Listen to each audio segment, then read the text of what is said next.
Wolof pour rappeler aux enfants leur tradition, faites votre choix.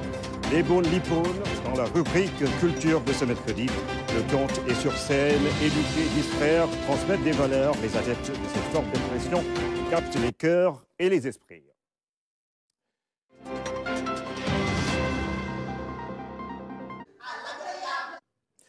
C'est l'art de l'oralité, l'école de la vie, dit-on.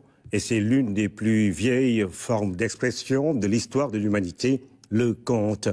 Un genre narratif qui raconte des histoires réelles ou des aventures imaginaires.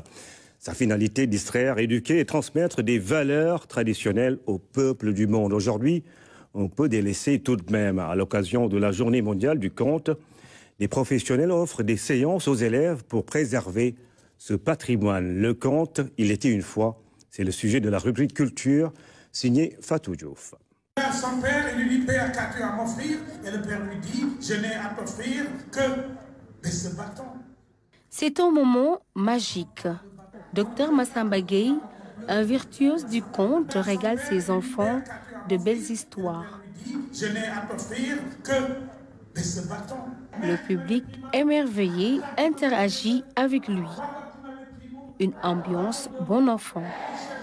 Il compte pour distraire et transmettre des valeurs morales. On a découvert que la vie n'est qu'un obstacle à traverser. En plus, on a appris beaucoup de leçons morales, des leçons de vie, des leçons d'avenir, beaucoup de leçons quand même. Mais ça nous apprendra à connaître ce qu'on veut devenir quand on sera grande. Il y a ce qu'on appelle le conte et il y a ce qu'on appelle les maillets qu'on appelle les blagues, qui ont une vocation éphémère et qui sont courts. C'est une introduction et une chute. Le conte, c'est une introduction avec 5 séquences, minimum ou 3 séquences. On a une situation initiale, un élément perturbateur, une crise, une recherche, une quête et une satisfaction ou une insatisfaction à la fin. Donc le conte est l'école de la vie. Autrefois, le conte se faisait dans les maisons, autour du feu. De nos jours, il se fait rare.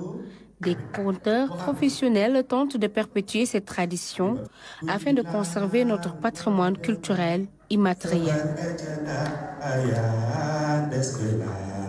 L'objet du conte, c'est de créer, dans la capacité du discours, mais dans le discours, installer des valeurs cardinales chez la personne. On ne raconte pas le conte pour que la personne change, mais pour que toute sa vie, face à des situations, il se rappelle une histoire où il ne faut pas mentir, il se rappelle une histoire où il ne faut pas être paresseux, il se rappelle une histoire où il ne faut pas faire du mal aux gens, il se rappelle une histoire où il faut être utile au public. Donc le conte est un genre sérieux. Le conte, c'est l'école de la vie. C'est un art avec des normes et des règles. Conte en spirale ou en farandole, ce genre narratif attire beaucoup de jeunes. Plus qu'une passion, ils en font une profession.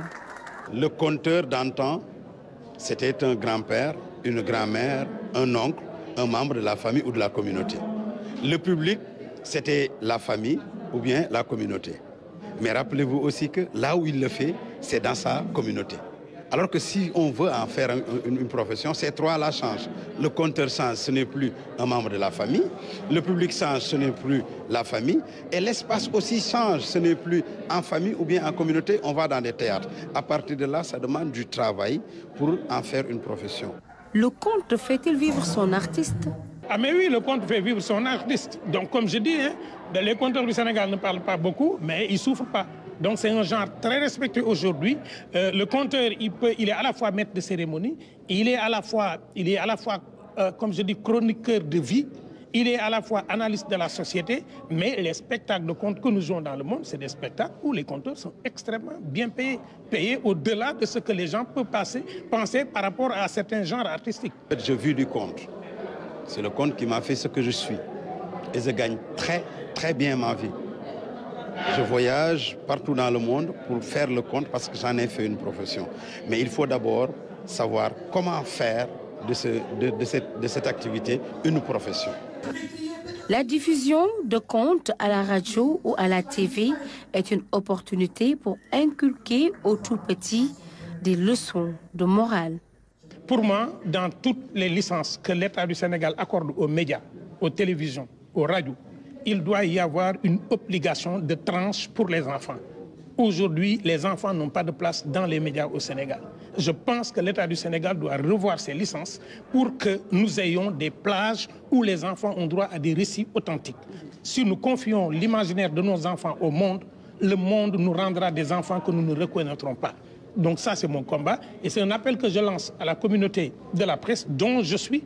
Ça fait 24 ans que je fais une émission de contes sur une radio de la place, pour ne pas la nommer. 24 ans. 24 ans, c'est 52 semaines multipliées par 24. C'est plus de 1000 et quelques contes que nous avons sauvés en stock. En attendant, ces professionnels du conte tiennent le flambeau en créant des espaces de conte à Kër-Leti ou à la case du conteur.